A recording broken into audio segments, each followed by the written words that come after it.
Chapter 11. The Man on the Tour.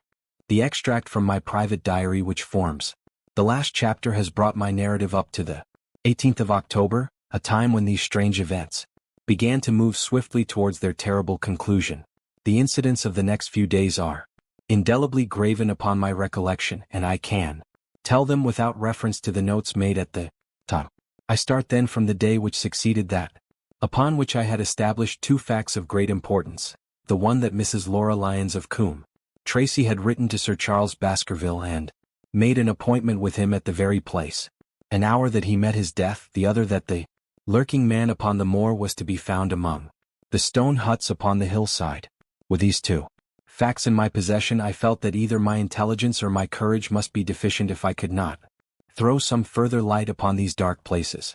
I had no opportunity to tell the baronet what I had learned about Mrs. Lyons upon the evening before, for Dr. Mortimer remained with him at cards until it was very late.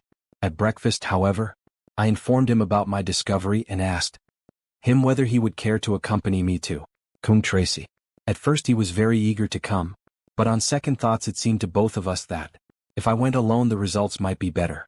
The more formal we made the visit, the less information we might obtain. I left Sir Henry behind, therefore, not without some prickings of conscience, and drove off upon my new quest. When I reached Coombe Tracy, I told Perkins to put up the horses, and I made inquiries for the lady, whom I had come to interrogate. I had no difficulty in finding her rooms, which were central and well appointed. A maid showed me in without ceremony, and as I entered the sitting-room, a lady, who was sitting before a Remington typewriter, sprang up with a pleasant smile of welcome. Her face fell, however, when she saw that I was a stranger, and she sat down again and asked me the object of my visit. The first impression left by Mrs. Lyons was one of extreme beauty. Her eyes and hair were of the same rich hazel color, and her cheeks, though considerably freckled, were flushed with the exquisite bloom of the brunette, the dainty pink which lurks at the heart of the sulphur rose. Admiration was, I repeat, the first impression, but the second was criticism. There was something subtly wrong with the face, some coarseness of expression, some hardness, perhaps, of eye, some looseness of lip which marred his perfect beauty. But these, of course, are afterthoughts. At the moment I was simply conscious that I was in the presence of a very handsome woman, and that she was asking me the reasons for my visit. I had not quite understood until that instant how delicate my mission was. "I have the pleasure," said I, "of knowing your father." It was a clumsy introduction, and the lady made me feel it. "There is nothing in common between my father and me," she said. "I owe him nothing, and his friends are not mine. If it were not for the late Sir Charles Baskerville and some other kind hearts, I might have starved for all that my father cared. It was about the late Sir Charles Baskerville that I have come here to see you." The freckles started out on the lady's face. "What can I tell you about him?" she asked, and her fingers played nervously over the stops of her typewriter. "You knew him, did you not? I have already said that I owe a great deal to his kindness. If I am able to support myself, it is largely due to the interest which he took in my unhappy situation. Did you correspond with him?" The lady looked quickly up with an angry gleam in her hazel eyes. "What is the object of these questions?" she asked sharply. "The object is to avoid a public scandal. It is better that I should ask them here than that the matter should pass outside our control." She was silent, and her face was still very pale. At last she looked up with something reckless and defiant in her manner. "Well, I'll answer," she said. "What are your questions? Did you correspond with Sir Charles?" "I certainly wrote to him once or twice to acknowledge his delicacy and his generosity." "Have you the dates of those letters?" "No." "Have you ever met him?"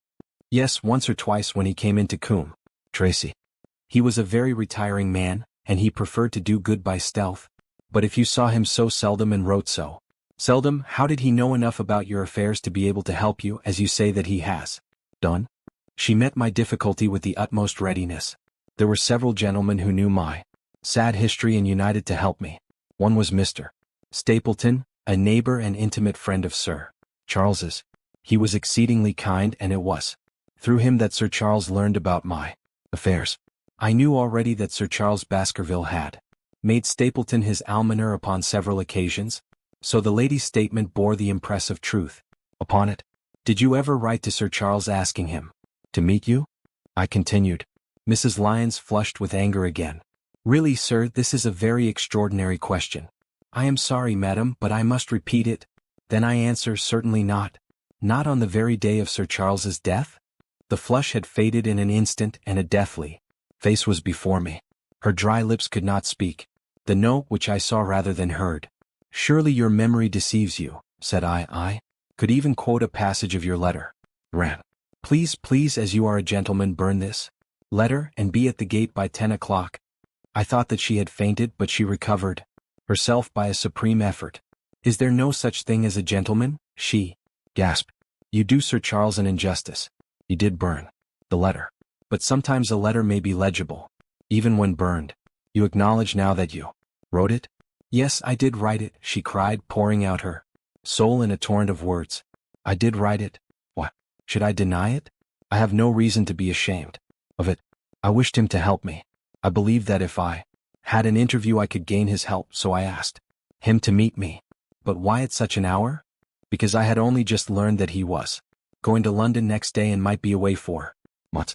There were reasons why I could not get there earlier. But why a rendezvous in the garden instead of a visit to the house? Do you think a woman could go alone at that hour to a bachelor's house? Well, what happened when you did get there? I never went. Mrs. Lyons? No, I swear it to you on all I hold sacred.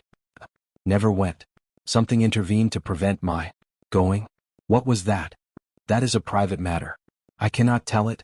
You acknowledge then that you made an appointment with Sir Charles at the very hour and place at which he met his death, but you deny that. You kept the appointment. That is the truth. Again and again I cross-questioned her, but I could never get past that point.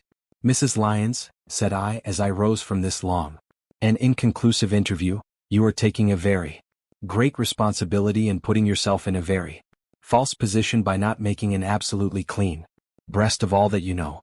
If I have to call in the aid of the police, you will find how seriously you are compromised. If your position is innocent, why did you in the first instance deny having written to Sir Charles upon that date?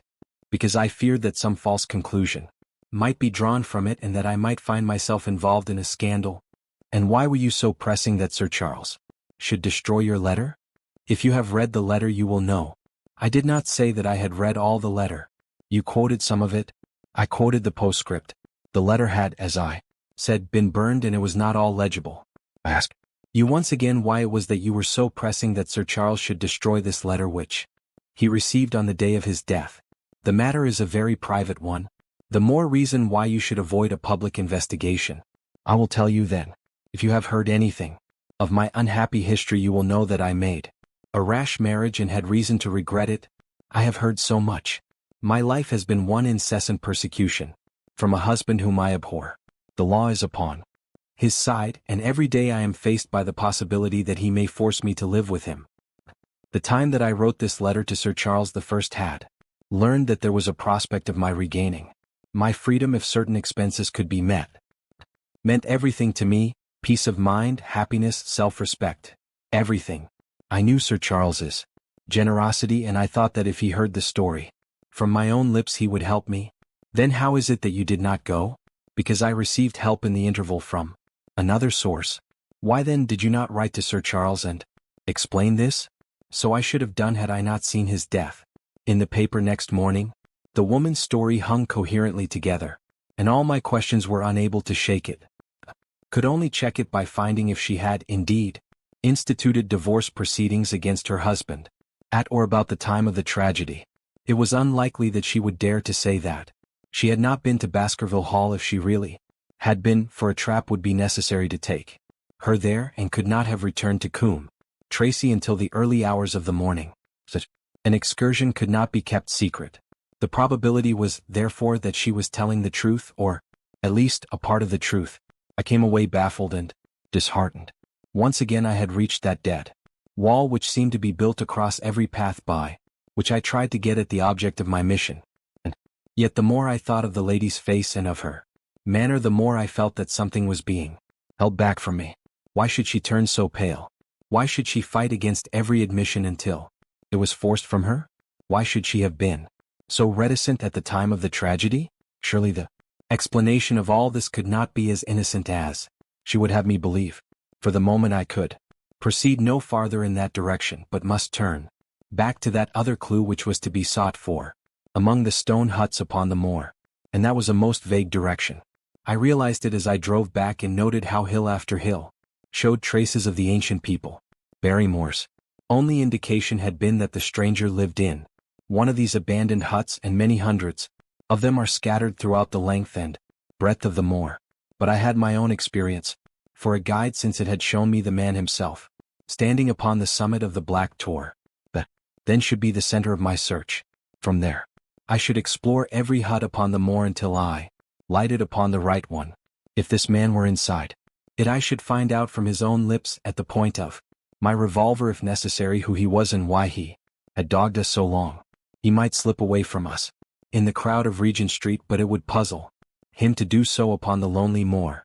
On the other hand, if I should find the hut and its tenant should not be within it, I must remain there however long the vigil until he returned. Holmes had missed him in London. It would indeed be a triumph for me if I could run him to earth where my master had failed. Luck had been against us again and again in this inquiry, but now at last it came to my aid. And the messenger of good fortune was none other than Mr. Frankland, who was standing, grey-whiskered and red-faced, outside the gate of his garden, which opened on to the high road along which I traveled. "Good day, Dr. Watson," cried he with unwonted good humor. "You must really give your horses a rest and come in to have a glass of wine, and to congratulate me." My feelings towards him were very far from being friendly after what I had heard of his treatment of his daughter, but I was anxious to send Perkins and the wagonette home, and the opportunity was a good one. I alighted and sent a message to Sir Henry that I should walk over in time for dinner. Then I followed Frankland into his dining room. "It is a great day for me, sir, one of the red-letter days of my life," he cried with many chuckles. "I have brought off a double event. I mean to teach them in these parts that law is law, and that there is a man here who does not fear to invoke it. Have established a right-of-way through the center of Old Middleton's Park, slap across it, sir, within 100 yards of his own front door. What do you think of that? We'll teach these magnates that they cannot ride roughshod over the rights of the commoners, confound them. And I've closed the wood where the Fernworthy folk used to picnic. These infernal people seem to think that there are no rights of property, and that they can swarm where they like with their papers and their bottles.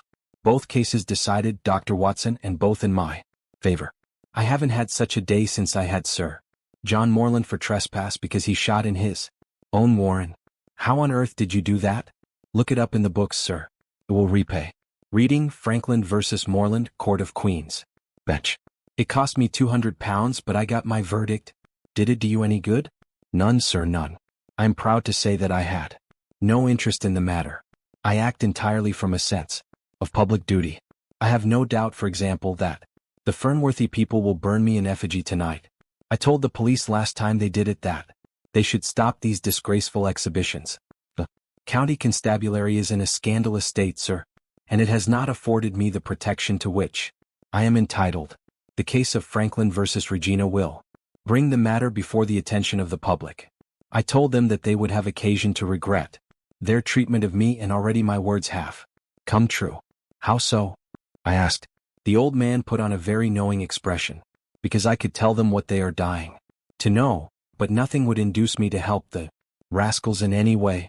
I had been casting round for some excuse by which I could get away from his gossip, but now I began to wish to hear more of it. I had seen enough of the contrary nature of the old sinner to understand that any strong sign of interest would be the surest way to stop his confidences. "Some poaching case, no doubt," said I with an indifferent manner. "Ha ha, my boy, a very much more important matter than that. What about the convict on the moor?" I started. "You don't mean that you know where he is?" said I. "I may not know exactly where he is, but I am quite sure that I could help the police to lay their hands on him. Has it never struck you that the way to catch that man was to find out where he got his food and so trace it to him?" He certainly seemed to be getting uncomfortably near the truth.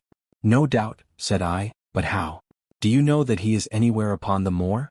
"I know it because I have seen with my own eyes the messenger who takes him his food." My heart sank for Barrymore. It was a serious thing to be in the power of this spiteful old busybody. But his next remark took a weight from my mind. "You'll be surprised to hear that his food is taken to him by a child. I see him every day through my telescope upon the roof. He passes along the same path at the same hour, and to whom should he be going except to the convict? Here was luck indeed, and yet I suppressed all appearance of interest. The child, Barrymore, had said that our unknown was supplied by a boy. It was on his track and not upon the convict's that Franklin had stumbled. If I could get his knowledge, it might save me a long and weary hunt. But incredulity and indifference were evidently my strongest cards. I should say that it was much more likely that it was the son of one of the moorland shepherds, taking out his father's dinner. The least appearance of opposition struck fire out of the old autocrat. His eyes looked malignantly at me, and his gray whiskers bristled like those of an angry cat. "Indeed, sir," said he, pointing out over the wide-stretching moor. "Do you see that black tor over yonder? Well, do you see the low hill beyond, with the thornbush upon it? It is the stoniest part of the whole moor. Is that a place where a shepherd would be likely to take his station? Your suggestion, sir, is a most absurd one." I meekly answered that I had spoken without knowing all the facts. My submission pleased him, and led him to further confidences. "You may be sure, sir, that I have very good grounds before I come to an opinion. I've seen the boy again and again with his bundle. Every day, and sometimes twice a day I have been able, but, wait a moment, Dr. Watson. Do my eyes deceive me, or is there at the present moment something moving upon that hillside?" It was several miles off, but I could distinctly see a small dark dot against the dull green and gray. "Come, sir, come," cried Franklin, rushing upstairs. "You will see with your own eyes and judge for yourself." The telescope, a formidable instrument, mounted upon a tripod, stood upon the flat leads of the house. Franklin clapped his eye to it and gave a cry of satisfaction. "Quick, Dr. Watson, quick, before he passes over the hill." There he was, sure enough, a small urchin with a little bundle upon his shoulder, toiling slowly up the hill. When he reached the crest, I saw the ragged, uncouth figure outlined for an instant against the cold blue sky. He looked round him with a furtive and stealthy air, as one who dreads pursuit. Then he vanished over the hill. Well, am I right? Certainly there is a boy who seems to have some secret errand, and what the errand is even a county constable could guess. But not one word shall they have from me, and I bind you to secrecy also, Dr. Watson. Not a word. You understand? Just as you wish. They have treated me shamefully, shamefully. When the facts come out in Franklin versus Regina, I venture to think that a thrill of indignation will run through the country. Nothing would induce me to help the police in any way. For all they cared, it might have been me instead of my effigy, which these rascals burned at the stake. Surely you are not going. You will help me to empty the decanter in honor of this great occasion. But I resisted all his solicitations and succeeded in dissuading him from his announced intention of walking home with me. I kept the road as long as his eye was on me, and then I struck off across the moor and made for the stony hill over which the boy had disappeared. Everything was working in my favor, and I swore that it should not be through lack of energy or perseverance that I should miss the chance which fortune had thrown in my way. The sun was already sinking when I reached the summit of the hill, and the long slopes beneath me were all golden green on one side and gray shadow on the other. A haze lay low upon the farthest skyline, out of which jutted the fantastic shapes of Belliver and Vixen Tor. Over the wide expanse there was no sound and no movement. One great gray bird, a gull or curlew, soared aloft in the blue heaven. He and I seemed to be the only living things between the huge arch of the sky and the desert beneath it. The barren scene, the sense of loneliness, and the mystery and urgency of my task all struck a chill into my heart. The boy was nowhere to be seen, but down beneath me in a cleft of the hills there was a circle of the old stone huts, and in the middle of them there was one which retained sufficient roof to act as a screen against the weather. My heart leaped within me as I saw it. This must be the burrow where the stranger lurked. At last my foot was on the threshold of his hiding place. His secret was within my grasp. As I approached the hut, walking as warily as Stapleton would do when with poised net he drew near the settled butterfly, I satisfied myself that the place had indeed been used as a habitation. A vague pathway among the boulders led to the dilapidated opening which served as a door. Was silent within. The unknown might be lurking there, or he might be prowling on the moor. Nerves tingled with the sense of adventure. Throwing aside my cigarette, I closed my hand upon the butt of my revolver and walking swiftly up to the door I looked in. The place was empty, but there were ample signs that I had not come upon a false scent. This was certainly where the man lived. Some blankets rolled in a waterproof lay upon that very stone slab upon which Neolithic man had once slumbered. The ashes of a fire were heaped in a rude grate. Beside it lay some cooking utensils and a bucket half full of water. A litter of empty tins showed that the place had been occupied for some time, and I saw, as my eyes became accustomed to the checkered light, a pannikin and a half-full bottle of spirits standing in the corner. The middle of the hut, a flat stone, served the purpose of a table, and upon this stood a small cloth bundle, the same, no doubt, which I had seen through the telescope upon the shoulder of the boy. It contained a loaf of bread, a tin tongue, and 2 tins of preserved peaches. As I set it down again after having examined it, my heart leaped to see that beneath it there lay a sheet of paper with writing upon it. I raised it, and this was what I read, roughly scrawled in pencil. Dr. Watson has gone to Coombe Tracy. For a minute I stood there with the paper in my hands, thinking out the meaning of this curt message. It was I then, and not Sir Henry, who was being dogged by this secret man. He had not followed me himself, but he had set an agent, the boy perhaps, upon my track, and this was his report. Possibly I had taken no steps since I had been upon the moor which had not been observed and reported. Always there was this feeling of an unseen force, a fine net drawn round us with infinite skill and delicacy, holding us so lightly that it was only at some supreme moment that one realized that one was indeed entangled in its meshes. If there was one report, there might be others. So I looked round the hut in search of them. There was no trace, however, of anything of the kind, nor could I discover any sign which might indicate the character or intentions of the man who lived in this singular place, save that he must be of Spartan habits and cared little for the comforts of life. When I thought of the heavy rains and looked at the gaping roof, I understood how strong and immutable must be the purpose which had kept him in that inhospitable abode. Was he our malignant enemy, or was he by chance our guardian angel? I swore that I would not leave the hut until I knew. Outside the sun was sinking low, and the west was blazing with scarlet and gold. Its reflection was shot back in ruddy patches by the distant pools, which lay amid the great Grimpen mire. There were the 2 towers of Baskerville Hall, and there a distant blur of smoke which marked the village of Grimpen. Between the two, behind the hill, was the house of the Stapletons. All was sweet and mellow and peaceful in the golden evening light, and yet as I looked at them my soul shared none of the peace of nature, but quivered at the vagueness and the terror of that interview which every instant was bringing nearer. With tingling nerves but a fixed purpose, I sat in the dark recess of the hut and waited with somber patience for the coming of its tenant. And then at last I heard him.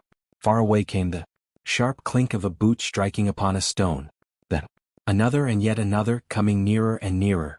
I shrank back into the darkest corner and cocked the pistol in my pocket, determined not to discover myself until I had an opportunity of seeing something of the stranger.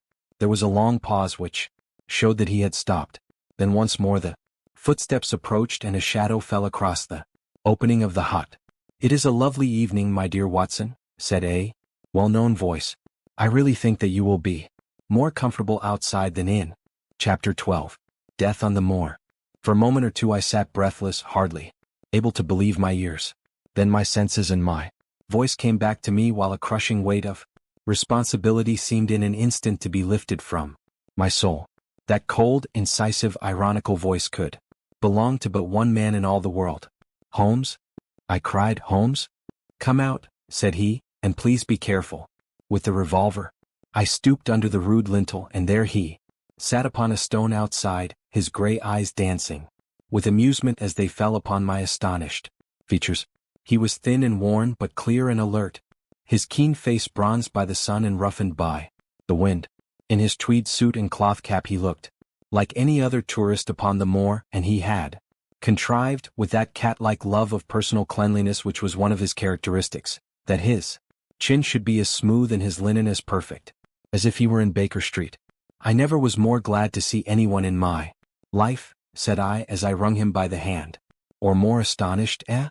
Well, I must confess to it. The surprise was not all on one side, I assure you. I had no idea that you had found my occasional retreat, still less that you were inside it, until I was within 20 paces of the door. My footprint, I presume? No, Watson, I fear that I could not undertake to recognize your footprint amid all the footprints of the world. If you seriously desire to deceive me, you must change your tobacconist, for when I see the stub of a cigarette marked Bradley, Oxford Street, I know that my friend Watson is in the neighborhood. You will see it there beside the You threw it down, no doubt, at that supreme moment when you charged into the empty hut. Exactly. I thought as much, and knowing your admirable tenacity, I was convinced that you were sitting in ambush, a weapon within reach, waiting for the tenant to return. So you actually thought that I was the criminal? I did not know who you were, but I was determined to find out. Excellent, Watson. And how did you localize me? You saw me, perhaps, on the night of the convict hunt, when I was so imprudent as to allow the moon to rise behind me? Yes, I saw you then, and have no doubt searched all the huts until you came to this one? No, your boy had been observed, and that gave me a guide where to look. The old gentleman with the telescope, no doubt. I could not make it out when first I saw the light flashing upon the lens. He rose and peeped into the hut. Ha, I see that Cartwright has brought up some supplies. What's this paper? So you have been to Coombe Tracey, have you? Yes. To see Mrs. Laura Lyons? Exactly. Well done. Our researches have evidently been running on parallel lines, and when we unite our results, I expect we shall have a fairly full knowledge of the case. Well, I am glad from my heart that you are here, for indeed the responsibility and the mystery were both becoming too much for my nerves. But how in the name of wonder did you come here? And what have you been doing? I thought that you were in Baker Street working out that case of blackmailing. That was what I wished you to think. Then you use me and yet do not trust me. I cried with some bitterness. I think that I have deserved better at your hands, Holmes. My dear fellow, you have been invaluable to me in this as in many other cases, and I beg that you will forgive me if I have seemed to play a trick upon you. In truth, it was partly for your own sake that I did it, and it was my appreciation of the danger which you ran which led me to come down and examine the matter for myself. Had I been with Sir Henry and you, it is confident that my point of view would have been the same as yours, and my presence would have warned our very formidable opponents to be on their guard. As it is, I have been able to get about as I could not possibly have done had I been living in the hall, and I remain an unknown factor in the business, ready to throw in all my weight at a critical moment. But why keep me in the dark? For you to know could not have helped us, and might possibly have led to my discovery. You would have wished to tell me something, or in your kindness you would have brought me out some comfort or other, and so an unnecessary risk would be run. I brought Cartwright down with me, you remember the little chap at the express office, and he has seen after my simple wants, a loaf of bread, and a clean collar. What does man want more? He has given me an extra pair of eyes upon a very active pair of feet, and both have been invaluable. Then my reports have all been wasted. My voice trembled as I recalled the pains and the pride with which I had composed them. Holmes took a bundle of papers from his pocket. Here are your reports, my dear fellow, and very well thumbed, I assure you. I made excellent arrangements, and they are only delayed one day upon their way. I must compliment you exceedingly upon the zeal and the intelligence which you have shown over an extraordinarily difficult case. I was still rather raw over the deception which had been practiced upon me, but the warmth of Holmes's praise drove my anger from my mind. I felt also in my heart that he was right in what he said, and that it was really best for our purpose that I should not have known that he was upon the moor. That's better, said he, seeing the shadow rise from my face. And now tell me the result of your visit to Mrs. Laura Lyons. It was not difficult for me to guess that it was to see her that you had gone, for I am already aware that she is the one person in Coombe Tracey who might be of service to us in the matter. In fact, if you had not gone today, it is exceedingly probable that I should have gone tomorrow. The sun had set and dusk was settling over the moor. The air had turned chill, and we withdrew into the hut for warmth. There, sitting together in the twilight, I told Holmes of my conversation with the lady. So interested was he that I had to repeat some of it twice before he was satisfied. This is most important, said he when I had concluded. It fills up a gap which I had been unable to bridge in this most complex affair. You are aware, perhaps, that a close intimacy exists between this lady and the man Stapleton?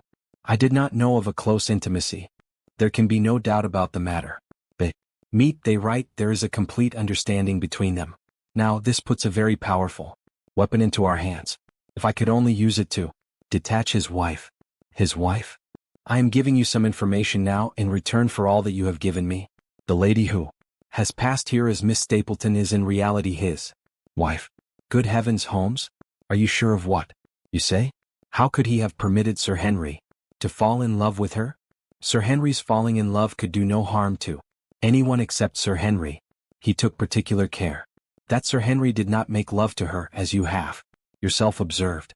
I repeat that the lady is his wife, and not his sister. But why this elaborate deception? Because he foresaw that she would be very much more useful to him in the character of a free woman. All my unspoken instincts, my vague suspicions, suddenly took shape and centered upon the naturalist. In that impassive, colorless man with his straw hat and his butterfly net I seemed to see something terrible, a creature of infinite patience and craft, with a smiling face and a murderous heart. It is he, then, who is our enemy. It is he who dogged us in London? So I read the riddle, and the warning, it must have come from her. Exactly. The shape of some monstrous villainy, half seen, half guessed, loomed through the darkness which had girt me so long. But are you sure of this, Holmes? How do you know that the woman is his wife? Because he so far forgot himself as to tell you a true piece of autobiography upon the occasion when he first met you, and I dare say he has many a time regretted it since. He was once a schoolmaster in the north of England. Now there is no one more easy to trace than a schoolmaster. There are scholastic agencies by which one may identify any man who has been in the profession. A little investigation showed me that a school had come to grief under atrocious circumstances, and that the man who had owned it, the name was different, had disappeared with his wife. The descriptions agreed. When I learned that the missing man was devoted to entomology, the identification was complete. The darkness was rising, but much was still hidden by the shadows. If this woman is in truth his wife, where does Mrs. Laura Lyons come in? I asked. That is one of the points upon which your own researches have shed a light. Your interview with the lady has cleared the situation very much. I did not know about a projected divorce between herself and her husband. In that case, regarding Stapleton as an unmarried man, she counted no doubt upon becoming his wife. And when she is undeceived, why then we may find the lady of service. Must be our first duty to see her, both of us, tomorrow. Don't you think, Watson, that you are away from your charge rather long? Your place should be at Baskerville Hall. The last red streaks had faded away in the west, and night had settled upon the moor. A few faint stars were gleaming in a violet sky. One last question, Holmes, I said as I rose. Surely there is no need of secrecy between you and me. What is the meaning of it all? What is he after? Holmes's voice sank as he answered. It is murder, Watson, refined, cold-blooded, deliberate murder. Do not ask me for particulars. My nets are closing upon him even as his are upon Sir Henry, and with your help he is already almost at my mercy. There is but one danger which can threaten us. It is that he should strike before we are ready to do so. Another day, 2 at the most, and I have my case complete, but until then guard your charge as closely as ever a fond mother watched her ailing child. Your mission today has justified itself, and yet I could almost wish that you had not left his side. Hark!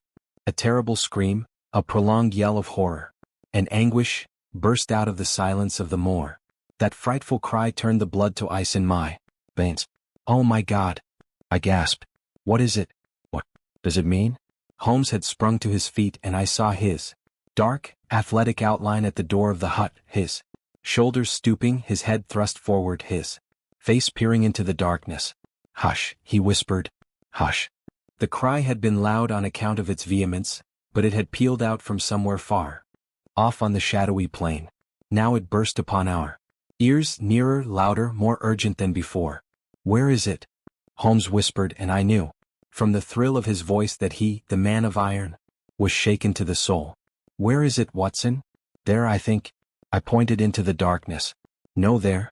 Again the agonized cry swept through the silent night, louder and much nearer than ever. And a new sound mingled with it, a deep, muttered rumble, musical and yet menacing, rising and falling, like the low, constant murmur of the sea. "The hound!" cried Holmes. "Come, Watson, come. Great heavens, if we are too late!" He had started running swiftly over the moor, and I had followed at his heels. But now from somewhere among the broken ground immediately in front of us there came one last despairing yell, and then a dull, heavy thud. We halted and listened. Not another sound broke the heavy silence of the windless night. I saw Holmes put his hand to his forehead like a man distracted. He stamped his feet upon the ground. "He has beaten us, Watson. We are too late." "No, no, surely not. Fool that I was to hold my hand. And you, Watson, see what comes of abandoning your charge. But by heaven, if the worst has happened, we'll avenge him." Blindly we ran through the gloom, blundering against boulders, forcing our way through gorse bushes, panting up hills and rushing down slopes, heading always in the direction whence those dreadful sounds had come. At every rise, Holmes looked eagerly round him, but the shadows were thick upon the moor and nothing moved upon its dreary face. "Can you see anything?" "Nothing. But hark, what is that?" A low moan had fallen upon our ears. There. It was again upon our left. On that side a ridge of rocks ended in a sheer cliff which overlooked a stone-strewn slope. On its jagged face was spread-eagled some dark, irregular object. As we ran towards it the vague outline hardened into a definite shape.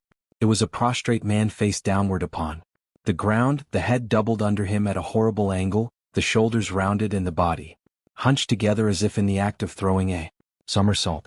So grotesque was the attitude that I could not for the instant realize that that moan had been the passing of his soul. Not a whisper, not a rustle, rose now from the dark figure over which we stooped. Holmes laid his hand upon him and held it up again with an exclamation of horror.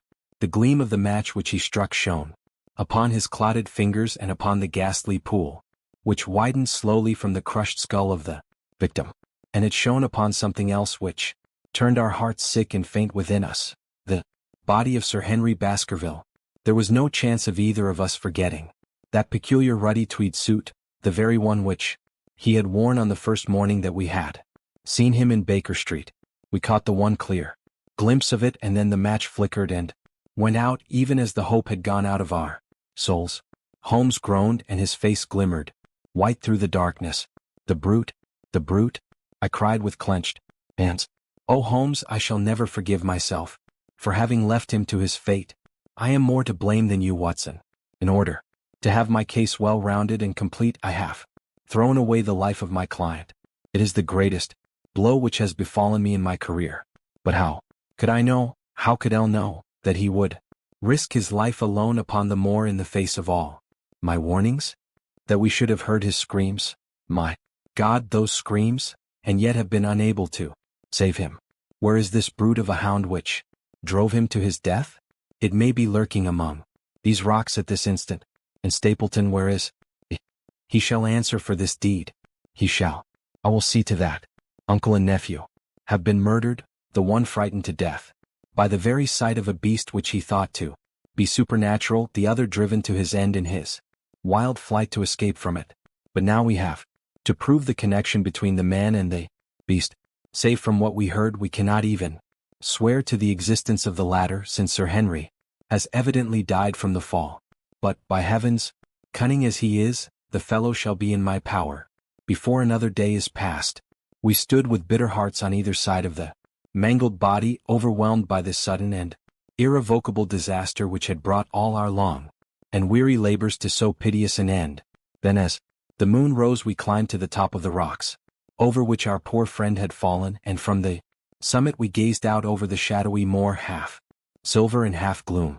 Far away, miles off, in the direction of Grimpen, a single steady yellow light was shining. It could only come from the lonely abode of the Stapletons. With a bitter curse I shook my fist at it as I gazed. Why should we not seize him at once? Our case is not complete. The fellow is wary and cunning to the last degree. It is not what we know, but what we can prove. If we make one false move, the villain may escape us yet. What can we do? There will be plenty for us to do tomorrow.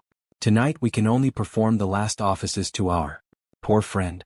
Together we made our way down the precipitous slope and approached the body, black and clear against the silvered stones. The agony of those contorted limbs struck me with a spasm of pain and blurred my eyes with tears. We must send for help, Holmes. We cannot carry him all the way to the hall. Good heavens, are you mad? He had uttered a cry and bent over the body. Now he was dancing and laughing and wringing my hand. Could this be my stern, self-contained friend? These were hidden fires indeed. A beard, a beard. The man has a beard. A beard? It is not the baronet, it is, why, it is my neighbor, the convict. With feverish haste we had turned the body over, and that dripping beard was pointing up to the cold, clear moon. There could be no doubt about the beetling forehead, the sunken animal. It was indeed the same face which had glared upon me in the light of the candle from over the rock, the face of Selden, the criminal. Then in an instant it was all clear to me. I remembered how the baronet had told me that he had handed his old wardrobe to Barrymore. Barrymore had passed it on in order to help Selden in his escape. Boots, shirt, cap, it was all Sir Henry's. The tragedy was still black enough, but this man had at least deserved death by the laws of his country. I told Holmes how the matter stood, my heart bubbling over with thankfulness and joy. Then the clothes have been the poor devil's death, said he. It is clear enough that the Hound has been laid on from some article of Sir Henry's, the boot which was abstracted in the hotel in all probability, and so ran this man down. There is one very singular thing, however. How came Selden in the darkness to know that the Hound was on his trail? He heard him. To hear a hound upon the moor would not work a hard man like this convict into such a paroxysm of terror that he would risk recapture by screaming wildly for help. By his cries he must have run a long way after he knew the animal was on his track. How did he know? A greater mystery to me is why this hound, presuming that all our conjectures are correct. I presume nothing. Well then, why this hound should be loose tonight? I suppose that it does not always run loose upon the moor. Stapleton would not let it go unless he had reason to think that Sir Henry would be there. My difficulty is the more formidable of the two, for I think that we shall very shortly get an explanation of yours, while mine may remain forever a mystery. The question now is, what shall we do with this poor wretch's body? We cannot leave it here to the foxes and the ravens. I suggest that we put it in one of the huts until we can communicate with the police. Exactly. I have no doubt that you and I could carry it so far. Hello, Watson, what's this? The man himself, by all that's wonderful and audacious. Not a word to show your suspicions, not a word, or my plans crumble to the ground. A figure was approaching us over the moor, and I saw the dull red glow of a cigar. The moon shone upon him, and I could distinguish the dapper shape and jaunty walk of the naturalist. He stopped when he saw us and then came on again. Why, Dr. Watson, that's not you, is it? You are the last man that I should have expected to see out on the moor at this time of night. But dear me, what's this? Somebody hurt? Not, don't tell me that it is our friend Sir Henry. He hurried past me and stooped over the dead man. I heard a sharp intake of his breath and the cigar fell from his fingers. Who's this? He stammered. It is Selden, the man who escaped from Princetown. Stapleton turned a ghastly face upon us, but by a supreme effort he had overcome his amazement and his disappointment. He looked sharply from Holmes to me. Dear me, what a very shocking affair. Oh, did he die? He appears to have broken his neck by falling over these rocks. My friend and I were strolling on the moor when we heard a cry. I heard a cry also. That was what brought me. I was uneasy about Sir Henry. Why about Sir Henry in particular? I could not help asking, because I had suggested that he should come over. When he did not come I was surprised, and I naturally became alarmed for his safety when I heard cries upon the moor. By the way, his eyes darted again from my face to Holmes's. Did you hear anything else besides a cry? No, said Holmes. Did you? No. What do you mean then? Oh, you know the stories that the peasants tell about a phantom hound and so on. It is said to be heard at night upon the moor. I was wondering if there were any evidence of such a sound tonight. We heard nothing of the kind, said I. And what is your theory of this poor fellow's death? I have no doubt that anxiety and exposure have driven him off his head. He has rushed about the moor in a crazy state and eventually fallen over here and broken his neck. That seems the most reasonable theory, said Stapleton, and he gave a sigh which I took to indicate his relief. What do you think about it, Mr. Sherlock Holmes? My friend bowed his compliments.